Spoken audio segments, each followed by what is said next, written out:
If you're going to talk about the Matrix, you're probably going to talk about Trinity. And if you're going to talk about Trinity, you're probably going to talk about how she's cold and has no depth of character. I think she does, however, and it's fairly reasonable. Her behavior has to do with prophecy and fate, which I admit is one of the more obvious themes of the story. But just because it's obvious, don't count it out. If her prophecy was that she was supposed to fall in love with the One, then it would call into question all of her emotional attachments. Could the One already be out of the Matrix and need to awaken somehow? Could it be someone she already knows? Does she love them because they're the One, or does her love make them the One? Could Morpheus's prophecy actually mean that he needs to find himself, and that then he will be the One? That's a little metaphorical. But then again, the Oracle didn't exactly hand out a picture of Neo. Trinity would very likely become withdrawn, wasting no time on exploring her romantic feelings, because she knows they are likely to be torn away once the One arrives. Trinity's quote-unquote coldness is, I think, the result of the prophecies having an extremely powerful effect on people.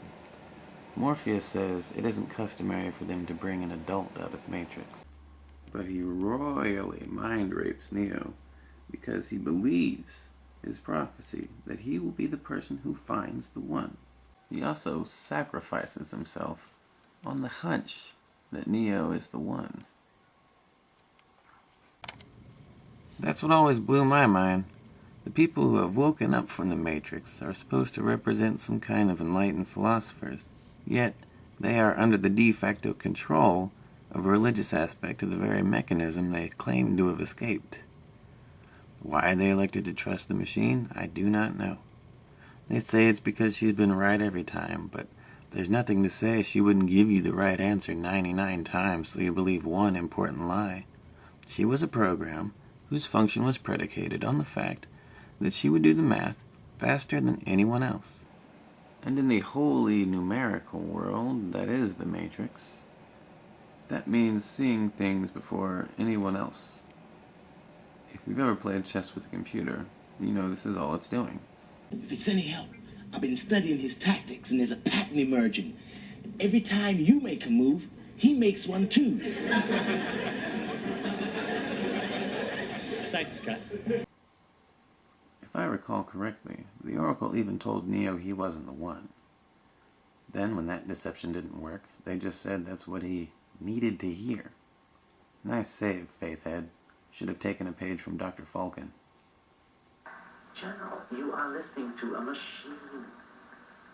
Do the world a favor and don't act like one. Do we really think that Neo wouldn't have saved Morpheus if he knew himself to be the One? Is that any kind of way for a Messiah to act? Knowing he was the One could have only emboldened Neo to go back after Morpheus.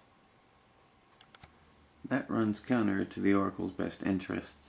No Matrix, no Oracle.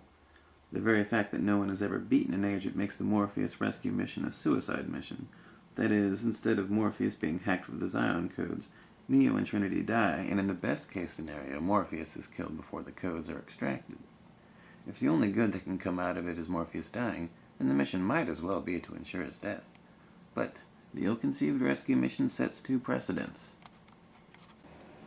Neo becomes the first human to move in bullet time, and in doing so distracts Agent Jones to such a degree that Trinity then becomes the first human to shoot an agent. This is where the mission would have failed, and failed disastrously, if Neo was not the One. Short of being co-opted by an agent then and there, the Oracle could have done little better than telling Neo he was not the One. It does actually work. The misinformation is enough to have Neo killed by Agent Smith. He is shot. He dies. What the Oracle cannot calculate is Trinity's apparent powers of necromancy. The only better move the Oracle could have made was to long ago have told Morpheus that he was the One. Only from the machine's perspective, this leaves Neo more or less in play, and his awakening still possible. It seems likely that Trinity would have gone along with it, though. She tells Neo's corpse that she loved him from the first moment, but this is basically the only action she's taken on the matter so far. If she's willing to withhold love until there's no way it could interfere with prophecy, then it's safe to say she's waiting to play her role with the One, regardless of how she really feels. So the Oracle could have told Morpheus that he was in fact the One. The humans could have failed, really badly, and instead of a tracking bug being sucked out of Neo's belly button, it could just burst out of his chest the next day at work. But then, of course, we would have no movie. I'm not very good at singing songs, but here's a try. So yes, Trinity is kind of a Mary Sue, but it's almost believable. She's basically fighting cyberpunk guerrilla warfare for the sake of humanity and willing to be a martyr for the cause. I don't think her love interest is going to sway her course of action. She genuinely believes that she's doing what she's doing for the survival of the species. God damn it, I'd piss on a spark plug if I thought it'd do any good. Let the boy in there, Major.